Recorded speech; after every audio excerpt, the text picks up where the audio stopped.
Bienvenidos, queridos amigos, a una nueva edición de este programa que se llama Marcando el Norte. Bienvenido, profesor José Manuel Marchal, profesor de Historia de la Universidad Francisco de Vitoria. Estamos viendo la reforma de la Iglesia, la reforma que se inicia también con Lutero, que se separa de la Iglesia. Vimos los dos primeros capítulos, la reforma que lleva dentro de la Iglesia Cisneros. Que ustedes no lo vieron, no se preocupen. Vayan a la página de la Eucamami, que ponen ahí, nuestro equipo pone el cartel para que no les despiste yo, porque seguro que lo digo mal. Pero ahí en esa dirección tienen ustedes los programas que vamos siguiendo en esta serie. Y hoy vamos a ver ya la ruptura de la cristiandad, que no es que se rompa en dos, sino que se rompe como los quesos en quesitos, en porciones. Porque un cristal. Reformador, dice, hay varios, hay que hablar en plural. ¿De qué reformadores estamos hablando? Bueno, hay como... Además de Lutero. Además de Lutero hay varias, reformas principales. Aunque toda la reforma protestante lo que la caracteriza es como si se hubiera quebrado un cristal. Miles de iglesias, miles de reformadores. Se articulan, los historiadores las han dividido en cuatro movimientos fundamentales. El luteranismo, que es el que sigue a Lutero con sus distintas ortodoxias y heterodoxias. El calvinismo, que tiene su foco fundamental en Suiza, aunque, digamos, su evolución irá hacia un proselitismo hacia Francia, también hacia Alemania, pero fundamentalmente lengua francesa, ¿no?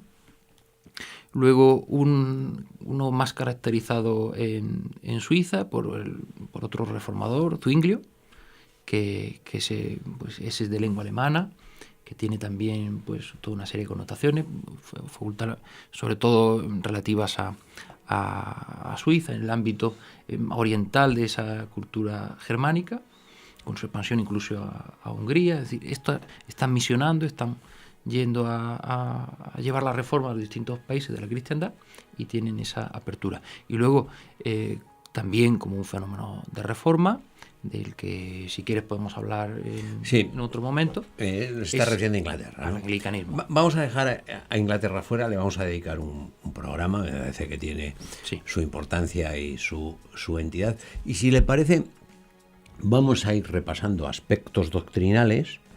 Y hombre, no digo yo que han dicho de ellos estos tres reformadores, pero sí en general, pues, y nos vamos haciendo una idea. Por ejemplo, vamos al punto de partida. ¿Qué dicen estos personajes del hombre? ¿Qué es el hombre? ¿Qué concepto antropológico tienen, por ejemplo, de la libertad del hombre? Pues en realidad lo dan todo por hecho, ¿no? Lo dan ya predestinado. Entienden a un hombre, en mi opinión, carente de la libertad que el cristianismo les puede otorgar en la famosa, digamos, teoría del libre albedrío, ¿no? Sí. Tan importante para la modernidad. Consideran un hombre que solo se justifica. Dios que te creó sin ti no te salvará sin ti. Esa es una máxima desde los tiempos más antiguos. Eso en ellos pesa fundamentalmente, pero restando, y cambian completamente esa humanidad con la que se acogen, ¿no? Y su antropología, su forma de percibir la comunidad, el fiel, ese gregarismo que es vacío en ese sentido, ¿no? Ellos promueven, la reforma no hubiera sido exitosa si no hubiera tenido una rápida asentamiento y un rápido reconocimiento popular, y la imprenta ahí jugó precisamente el papel. En esa razón del hombre que daban los protestantes en el siglo XVI va mucho de la publicación de determinadas obras que inciden en eso. Fundamentalmente, comentarios a la Sagrada Escritura, traducciones de los textos bíblicos, cada una de las iglesias reformadas con un texto, con unas interpretaciones, con la validación o la negación de unos, lo que da lugar ahí, digamos, a un mare magnum de complejidad importante, ¿no? El hombre, pues sin duda, como en esa teoría de la devotio moderna, en ese humanismo que es la ideología que está imperando, es central, pero vuelve a convertirse en un hombre vacío. La respuesta luego en Trento, no respuesta, sino la fijación. Haremos un capítulo sobre Trento, supongo, ¿no? Bueno, vamos a ver, como buen profesor, se ha traído aquí los esquemas, los apuntes que me los ha pasado para que yo no me pierda. Entonces, aquí tiene usted una serie de puntos fundamentales de la doctrina que, si parece, los vamos a ir repasando. Entonces, ¿qué dicen de la fuente de la fe? Que es la escritura. La escritura. Se detienen fundamentalmente en entender que la escritura es la fuente fundamental para el fiel y su relación con Dios. Si no viene en la Sagrada Escritura, no es reconocible por la comunidad cristiana de la Iglesia Reformada. Es decir, no admiten esa tradición de la Iglesia en el derecho, en la tradición histórica, en los santos padres, los comentarios, que en toda esa tradición heredada. Y es más, en mediante esa postura y la aplicación de ese sagrado, de la Sagrada Escritura a menú, pues lo que da lugar es a rupturas importantes, en el sentido de que no reconocen la primacía de nadie, ponen en duda. Sí, porque es la escritura y la libre interpretación. La libre interpretación de cada uno como lo lee y en su lengua, con la traducción de que cada una de las iglesias se dé.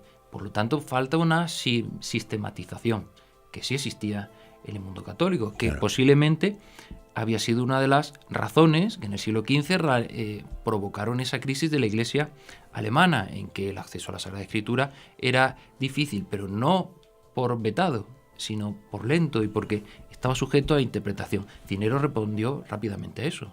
Se hace la Biblia políglota para formar al clero toledano, español, en Sagrada Escritura. Y responden rápido. En Alemania no había pasado eso. Y lo que se incide es en que la Iglesia carece de un texto autorizado y hay que dotárselo. Eso da lugar a unos debates, a una serie de distintas sectas, ese cristal roto. Sí.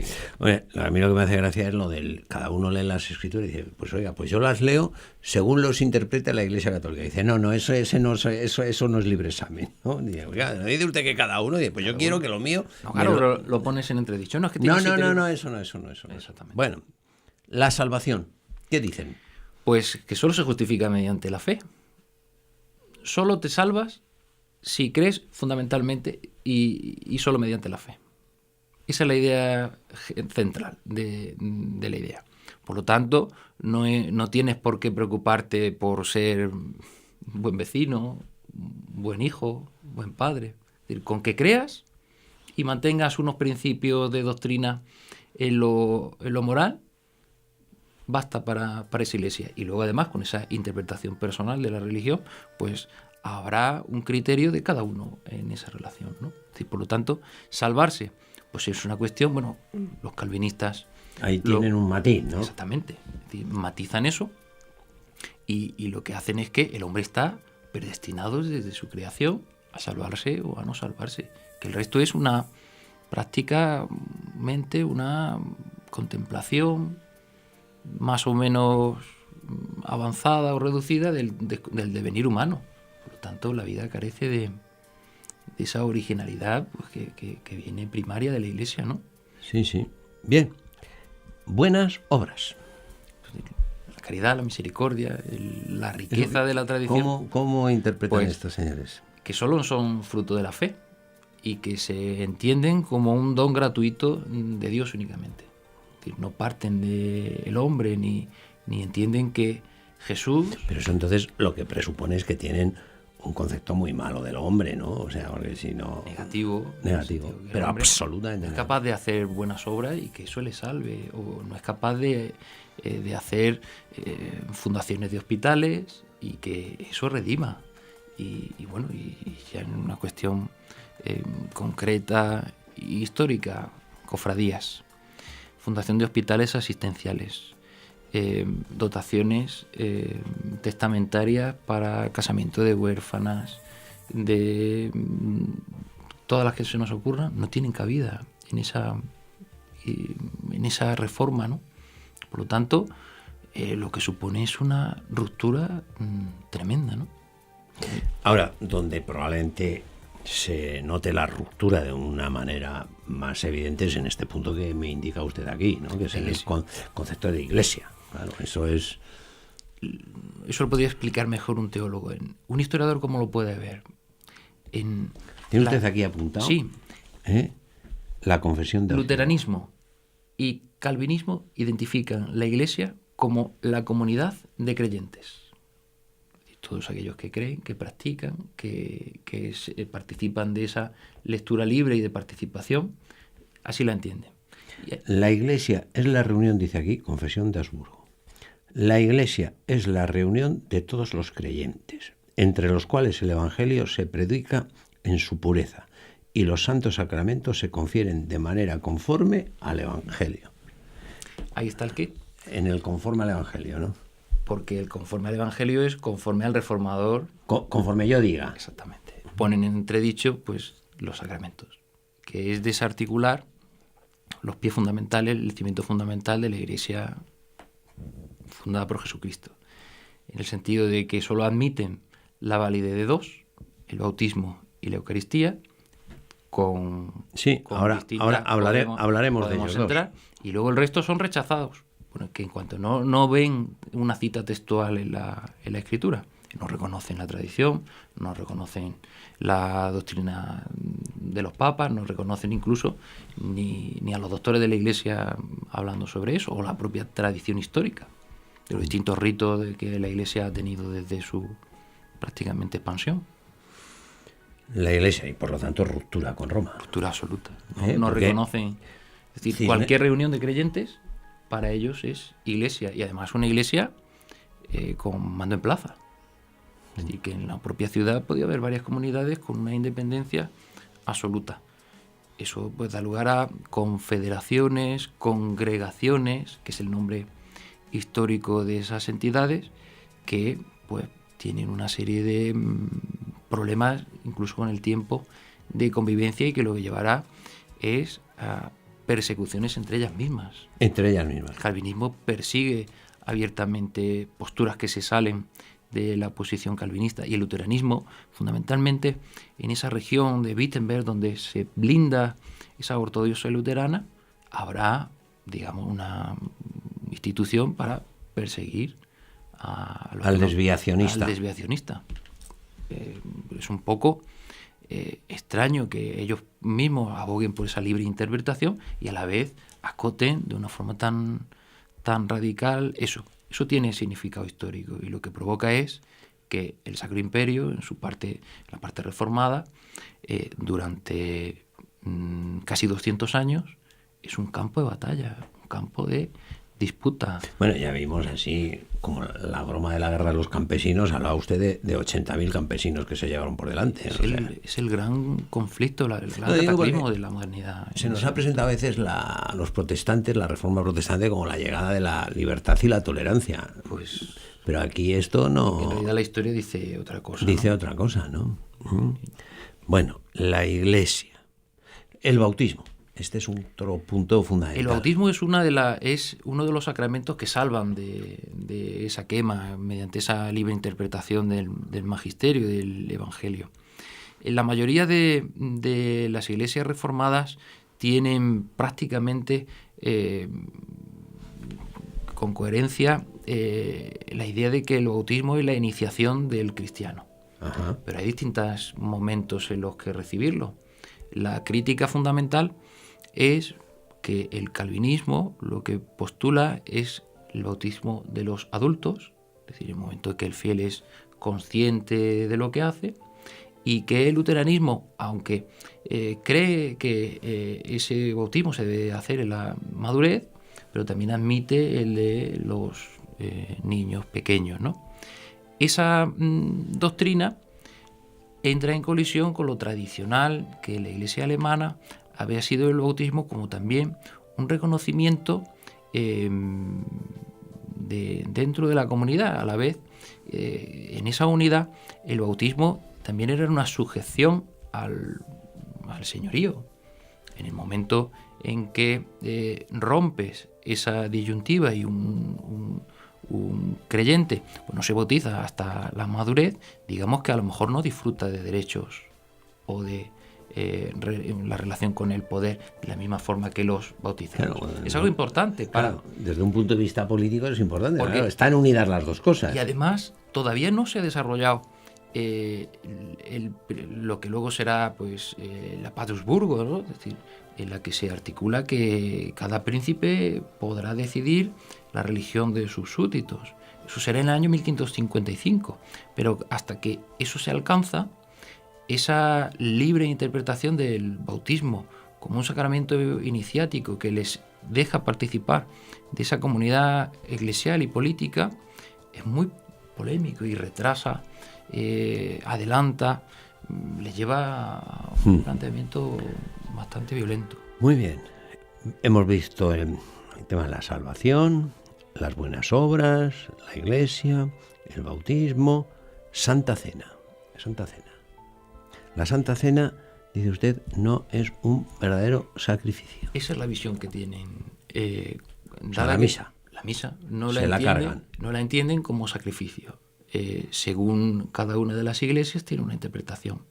La entienden como un recuerdo anecdótico, como una representación de un acto fundacional que roza un poco casi lo dramático, ¿no? En el sentido de que limitan la liturgia, recortan, digamos, en esa tradición tan rica que tenía la Iglesia, más la alemana. Es decir, suprimen los tiempos litúrgicos, los renuevan, hacen nuevos calendarios. Por lo tanto, lo que hay es un replanteamiento de toda la liturgia. Pero partiendo de entender eso, de que la Eucaristía no es sacrificio, y eso es algo que llevan... No es el sacrificio del Calvario. No lo entiende. La cruz no está presente en la misa. Es decir, no es el sacrificio. Es la cena, que es una reunión. La cena es un momento fundacional, es el acta fundacional en la que la Iglesia apostólica, evangélica, se pone en marcha.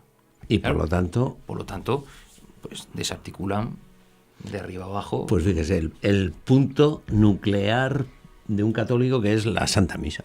Pero además de un católico alemán, porque es uno de los principios más expandidos por la doctrina de Nicolás de Cusa, que había postulado mucho precisamente en Alemania. La Eucaristía como centralidad.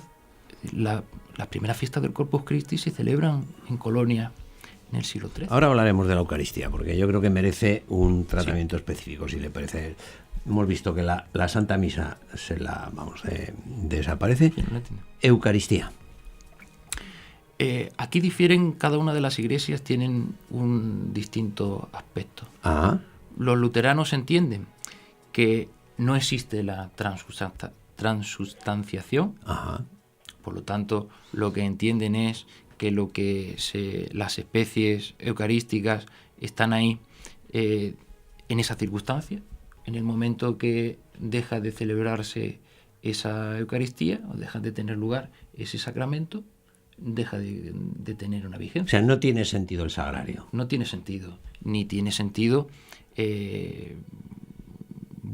la comunión, ni tiene sentido... O sea, ellos dicen que los luteranos, sí, bueno, que cuando se consagra los protestantes... Además, los que están interviniendo en la Reforma, es decir, en un momento de profunda exaltación. Sí, que Jesucristo viene en el momento de la consagración, pero se acaba la misa y desaparece Jesucristo. Sí, y además la interpretación de eso hay una tratadística luterana muy, muy importante. El mismo Lutero hace un tratado sobre la Eucaristía y razona exactamente por qué entienden no como sacrificio, como recuerdo. Claro.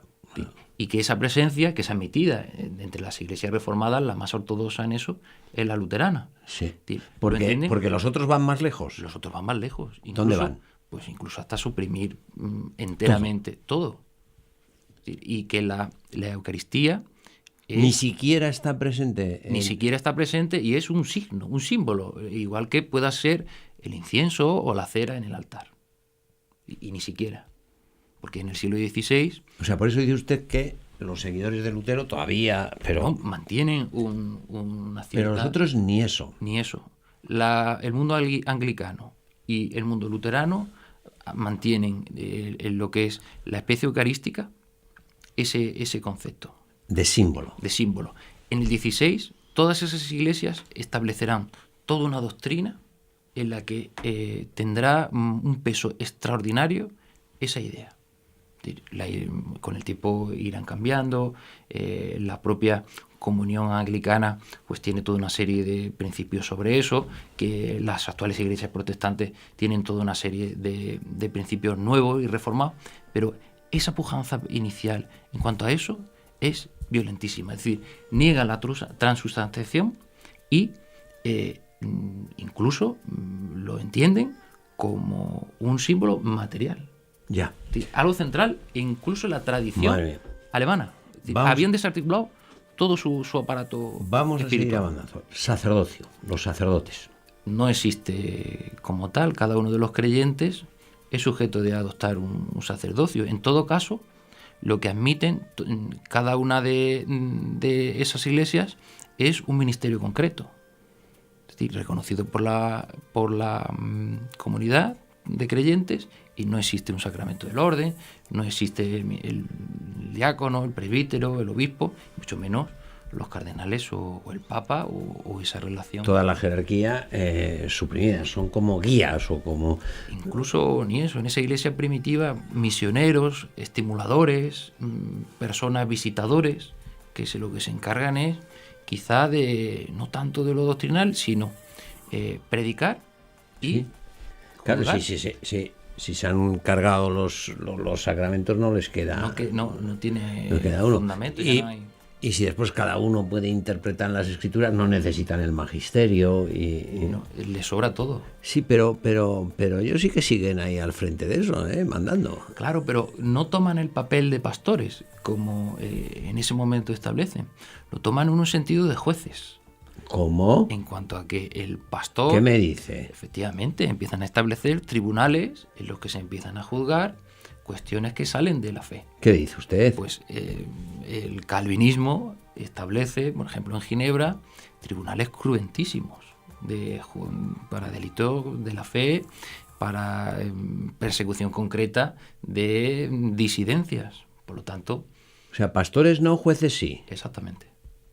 Eso es muy interesante como fenómeno histórico. La muerte de Miguel Servet en la hoguera. La salida de esa comunidad nuclear, cerrada, calvinista, implica en lo teológico, en lo civil, en lo histórico, implica la salida vital de la comunidad. ¿Y cómo interpretan entonces estos lo de la oveja perdida? Vamos, o sea... A la oveja perdida que la den, ¿no? Que la den, ¿no? Dices, se va a enterar, por perderse. Va a ser degollada. Dicen, por perderte, ven aquí. Eso es. Por despistarte. Eso tanto, de cogerla a hombros... En absoluto. Nada, ¿no? Una crudeza, una falta, lo que dará lugar a que sean formas de religión cristiana bastante estancas. Que esa dificultad evangelizadora le supone incluso la relación con otros pueblos y la evangelización, lo que se convierte en exitoso en América, en esos dos modelos, el anglosajón, el norte, que no es evangelizador, que no tiene una norma constitucional fundacional, y el modelo... Ya, nos queda poco tiempo, ¿eh? Una de las cosas que me llama la atención... yo confieso que nunca he entrado en una iglesia protestante. ¿Qué le vamos a hacer? Yo tampoco. Pero sí que he visto películas. Y una cosa es la frialdad de las iglesias. Las imágenes sagradas... La iconoclastia. Sí. El borrar del imaginario la imagen como instrumento evangelizador, intercesor. Esa cuestión fue algo muy radical que existe en el 16. La quema de imágenes, la destrucción pública de esculturas, de ornamentos, de programas iconográficos heredados además del aspecto religioso, la pérdida patrimonial que supuso las reformas en Europa es extraordinaria. Hay una serie de grabados. El grabado y la estampa tiene una significación importantísima, los protestantes se encargan de grabar exactamente el momento en que despojaban los altares de imágenes para quemarlas, con ese sentido de renovar esa superstición que existía, y pensaban que limitando eso directamente pues llevaban al fiel a esa pureza, directamente relacionado con que en el Evangelio los adoradores del becerro pues fueron castigados, que fueron y asociar pues una imagen de la Virgen al becerro del Antiguo Testamento, una imagen un poco bueno, pues se nos ha acabado el tiempo, profesor Marchal. Muchísimas gracias por estar con nosotros. Hemos dejado en todo esto, hemos orillado muchas cuestiones no da tiempo, y sobre todo un punto central que es el anglicanismo, lo que sucede en Inglaterra, por la importancia histórica que eso tiene, y por lo tanto queda usted emplazado para el próximo programa. ¿Volverá? Será un honor. Bueno, pues muchas gracias, queridos amigos. Aquí estaremos. Muchas gracias por seguirnos. Muchas gracias por difundir nuestro programa entre sus amigos. Denle ustedes la dirección completa que aparece ahí en pantalla, donde están todos los programas, donde se pueden seguir los de esta serie, los de cualquier serie y los de otro programa de esta televisión, que son todos muy buenos. Ánimo. Muchas gracias. Nosotros, en contraprestación, nos vamos a poner a trabajar para que dentro de unos cuantos días les podamos ofrecer otro nuevo programa, otra nueva edición de este programa que se llama Marcando el Norte.